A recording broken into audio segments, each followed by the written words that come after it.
Welcome to the Telehealth Heroes podcast. On today's episode, we get to talk to Dr. Rees Chapman, a clinical psychologist who has been using Doxy.me for 5-6 years now. And I remember him from back in the early days of Doxy.me when I was still doing customer support. And we chatted then. I was helping him with issues back then. So it is actually a real privilege to be able to talk to Dr. Chapman today and know that, hey, he's still with us. We're using Doxy.me for telemedicine. And so, Dr. Chapman, thank you for being on the show today. Delighted to be here. Good to see you again. Yes, likewise. So you were one of the early users of Doxy.me, which is really exciting. So tell me about your background. How did you get into psychology to begin with, and what led you to explore telemedicine in the early days before it was cool? Well, I got into clinical psychology because I like messing with people's minds. No, that's great. Cut that, right? Okay. I got into clinical psychology really out of a fascination with people and a interest in being benevolent and helping, but also sort of a prurient interest in pathology and what's wrong with a person, what's wrong with the situation, see a way to try to integrate that into a better quality of life for them. And so that was sort of overall what got me interested in clinical psychology. It's been a decades-long path since then. I don't know what other details you'd want me to get into, but that was what got me started. And well, really quick on this. When you got into psychology, did you end up doing what you expected to be doing once you got into practice and seeing patients? Right. What I expected to do was be primarily a clinical psychologist doing a combination of psychotherapy and testing. I do psychological and neuropsychological testing, and then I do psychotherapy with individuals, with families, with couples, and that sort of thing. And I completed all of my graduate training and took a job at a rehab hospital near Atlanta, Georgia, and that was when I started my individual practice about a year after that. And so I have, for many, many years, for many decades, been a solo practitioner, meaning I'm the only doc in the group. I have a very limited staff, and my days are filled with psychotherapeutic appointments with patients and doing psych testing or administering psych tests, having those administered for me while I supervise. And my approach to psychotherapy is somewhat different from the generic therapist. A lot of people are doing cognitive behavioral therapy, and I really don't do that. My approach to therapy is much more client-centered. The systems are called interpersonal and Gestalt. And that means that my therapeutic relationship isn't solely based on, or primarily based on, the verbal content of what's being said. It looks much more at nonverbals and facial expressions and developing an interpersonal rapport. And so the relationship, the interaction in the room is critically important. And that's the reason why I was really fairly adamantly opposed to the very idea of teletherapy. For many years, I had insisted that I would never do it. People wanted to have therapy sessions on the telephone, and I said, I really would rather not do that. I'll be available to talk with you in a crisis, but I don't really consider that psychotherapy. And so I was sort of a hard-headed anti-teletherapy therapist for probably many, many years, which is part of the irony as to why I got into teletherapy and Doxy in the first place. Right. What was the challenge that led you to first explore and potentially accept the potential of using teletherapy in your practice? Well, for 4 or 5 years, my wife, a pediatrician, and I had decided to move to some other place. We went all over the country looking for a place to move to, and it was really in the spring of 2016 that we decided to move to Harrisonburg, Virginia. We had been living in northern Georgia, North Georgia. And we decided to relocate to Virginia. And obviously, when I have a full practice, I have to say goodbye to a lot of people. There were probably 4 or 5 dozen active clients that I had to say goodbye to. And there are all kinds of ways that you terminate those relationships. And I told each one that I was moving and said that I would, make sure that the closure of our therapeutic relationship was done reliably and ethically and all that sort of thing. And these are clients that I had encouraged and helped to be much more proactive and to ask for what they wanted. And damned if they didn't say, well, if you're going to go to Virginia, then why don't you do teletherapy? And I kept telling them, I don't do that. That's just not the kind of therapist I am. And they were persistent. I guess it's a sign of the success that I'd had with a lot of them. And they wanted me to try anyway, and I was resisting. Well, about that time, I had a Skype session with my son and daughter-in-law and new grandkids. They were in Richmond. Mm-hmm. And at the end of that session, I discovered I was gasping for breath. I'd been laughing. I was crying. I had had a really powerful emotional experience. And I said to my wife, maybe something really does translate over the internet. Maybe something really does emotional validity really does translate through a video medium like this. And so I decided to give it a try.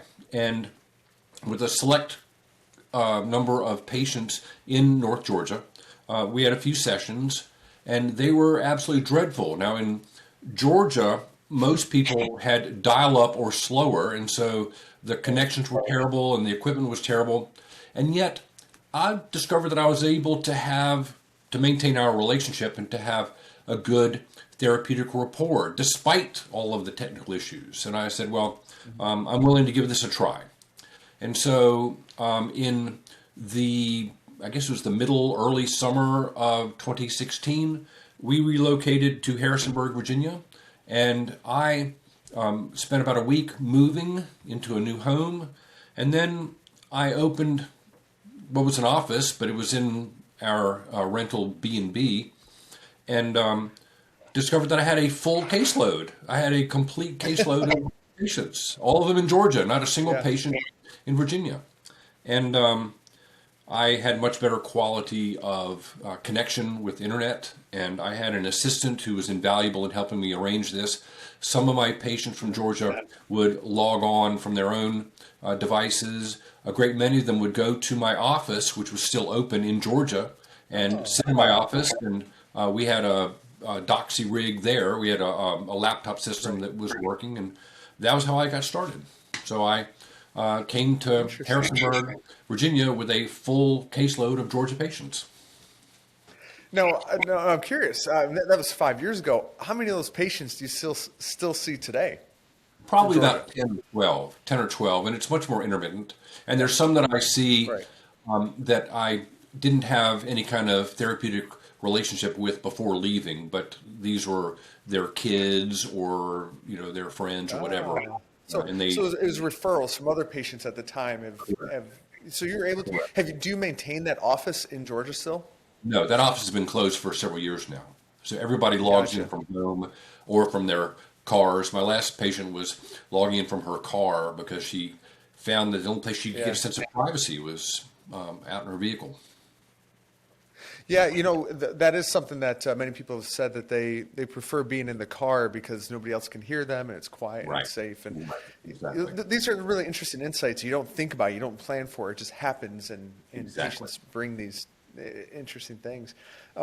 So how was what was the process you went through as you started to give this to them and you tried it out, and what were some of the challenges that you faced early on? You mentioned the internet piece, but what was it difficult to get the patients to accept this and to do this? I found every single one of them was very accepting of it right away. There were a few patients that I had, actually there were probably a third of them didn't even want to try it, and that was fine. I just had a regular termination with them. But at least half of them were eager to maintain therapy and to continue, and some of them I continued to see years later. Some of them I had a few closing sessions and we said goodbye and they moved on. But you asked what the challenges were. The challenges were that I was uncomfortable being a humanistic therapist in a teletherapy setting. It took me a while to get to the point where I'm noticing some changing in the hue and tone of their skin and their face, or I'm noticing a glistening in their eye. And I don't know if that's just video noise or if that's something that I should be attending to. And I learned how to ask questions that were not too obtrusive, but that really allowed me to kind of confirm what I was observing and to make more sense of it. I also learned to make a hell of a lot more empathic statements, to say to them that I can tell that they are likely feeling this, or I'm guessing that you're feeling that, to help with the rapport across the video system, across the internet. So that's interesting. So there are these differences between in-person and the video, but as you've done more and more video, you've been able to compensate for those differences. It's very true. That's very true. Besides the convenience of being able to connect with patients and the accessibility, connecting with patients remotely, do you see any other advantages to doing video or sessions by video? There are times that I think that a certain session played out better because we were in this teletherapeutic modality rather than face-to-face. I'm sort of at a loss to give you an example of that, but there are times that it makes it a lot easier to kind of focus in on a particular line of reasoning or a particular verbal content, and that becomes easier, I think, sometimes with teletherapy. You talked about the convenience of it. I was preparing for this podcast and was thinking about what Doxy had meant to me and how I had used it, and I was making a list of places that I have done teletherapy from, and they include the rainforest in Costa Rica in a resort, a hostel in a West Virginia mining town, my friend's back porch in the Okefenokee Swamp in Georgia, hotel rooms in D.C., hotel rooms in Philadelphia, a horse ranch in Pennsylvania in an RV, and often in my own car in a different parking lot. So just the capacity to be able to maintain a therapeutic schedule, but then, I've got to go somewhere, be somewhere, I can still provide an interaction with these people, still provide psychotherapy from all these different places. It's pretty amazing. And that's incredible. You've really got that freedom is opened up to you to not be limited to a physical space, but you can be anywhere to do this session. Exactly.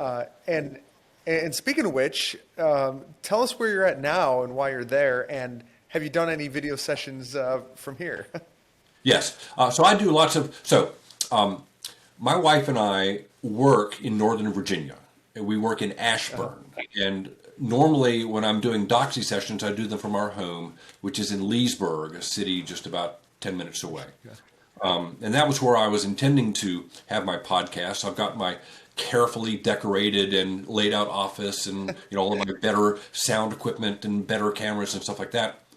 And early this week, I developed some symptoms that were COVID-like and got COVID tested and discovered that I was COVID positive.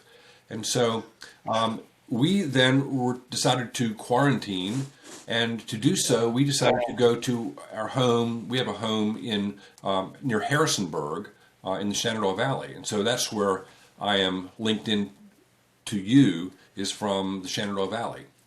And so that's another great use of Doxy for me.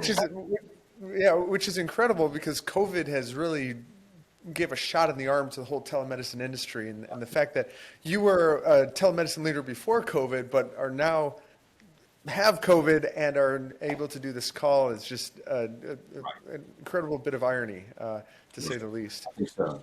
I think so. When we moved, we maintained our home in Shenandoah Valley, but we took jobs in Ashburn. I was still seeing 1 day a week. I was still doing teletherapy from home, the home being up there in Northern Virginia. And my colleagues, and now I'm not with a solo practice, now I'm with a very large practice, multi-specialty, multi-practitioner.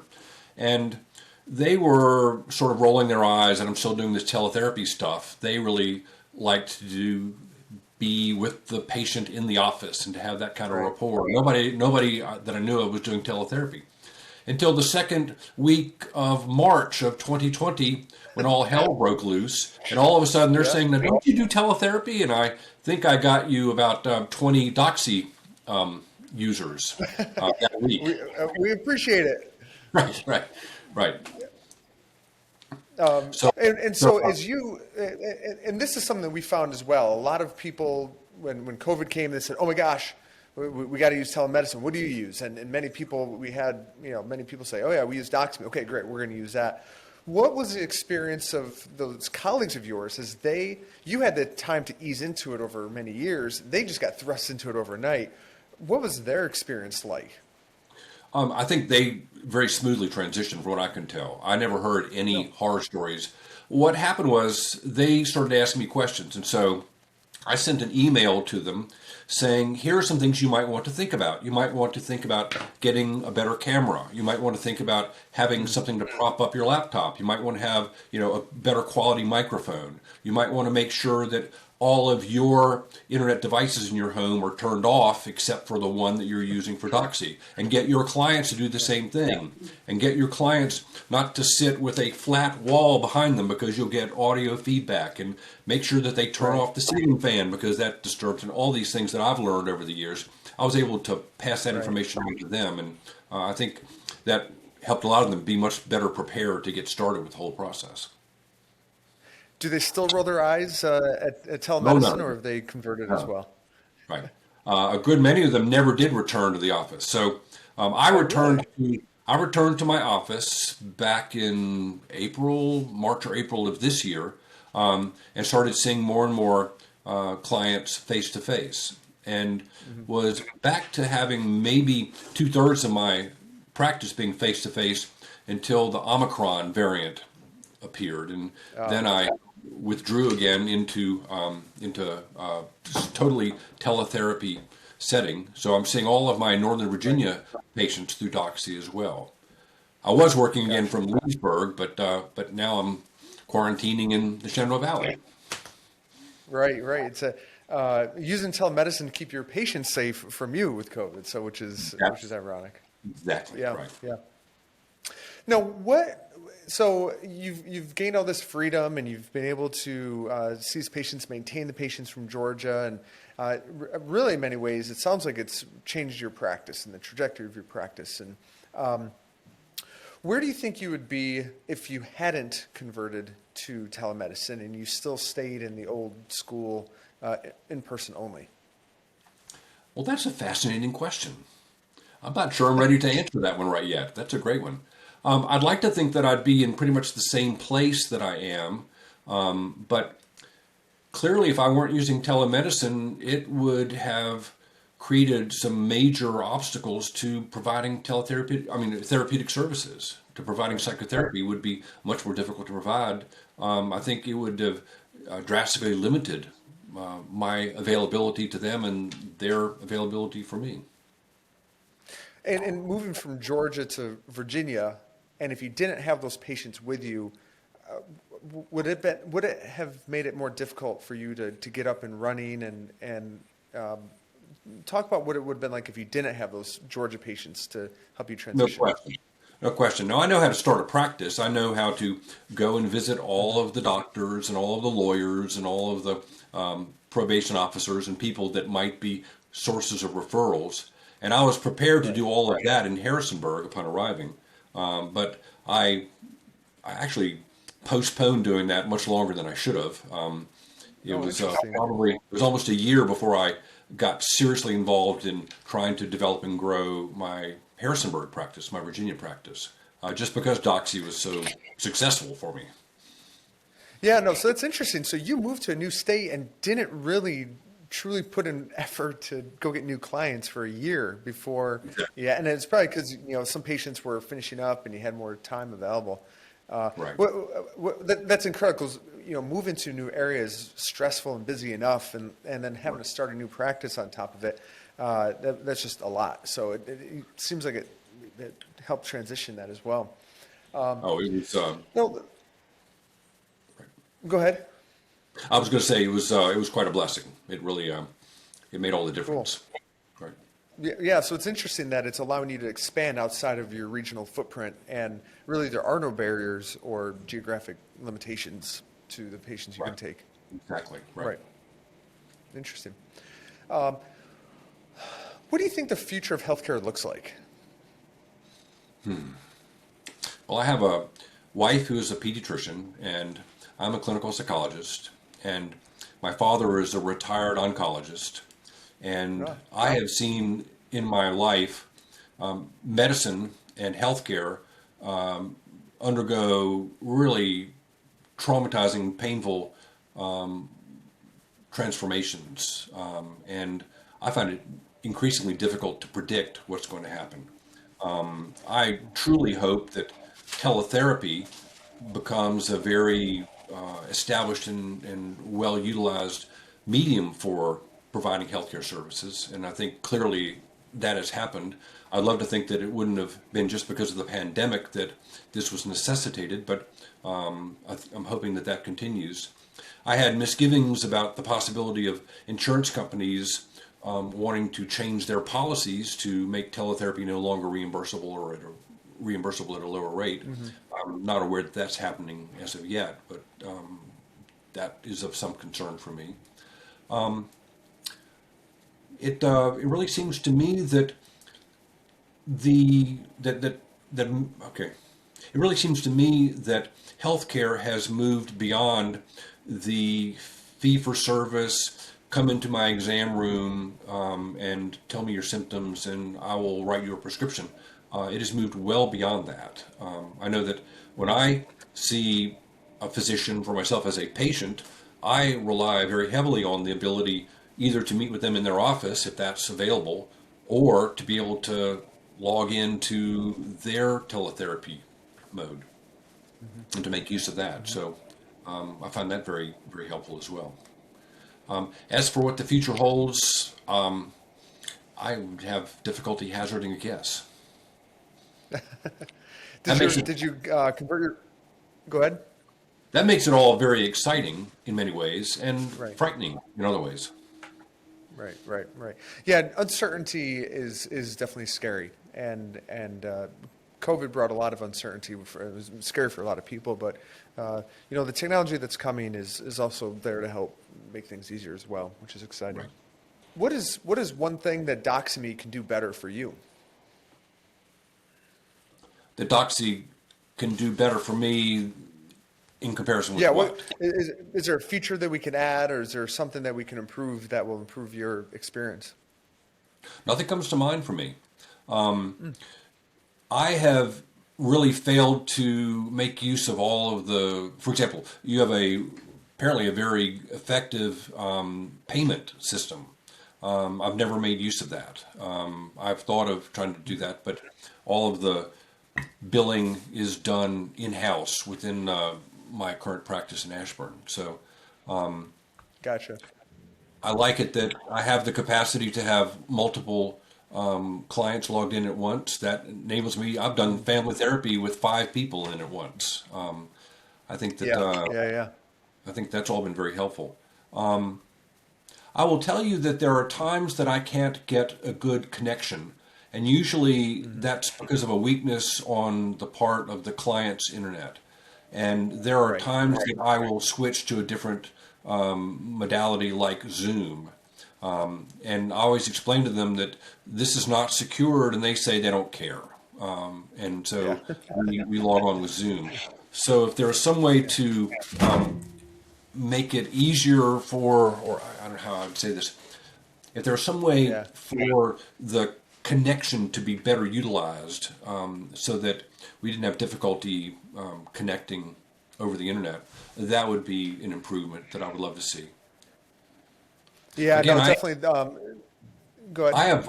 I have a great many clients again in North Georgia and in the Shenandoah Valley who have terrible Wi-Fi, terrible internet service, and Yeah. so Yeah. sometimes there's no sound, or the sound is so distorted, or the video is so pixelated that it just makes the session almost useless. And so we then will switch to a different modality. Yeah, sometimes we describe it like Doxy.me is like a Porsche or something, and it's driving down the road, and on a fast road, a good road, it's going to drive fast, and it's going to be fine. But when you get on a bumpy road, you're not going to need to drive 100 miles an hour. You're going to want to go slow, but no, we recognize that, and it's just some elements. Sometimes the computer's a little bit old, or this or that, and there are elements. But that's something definitely we're always seeking to improve.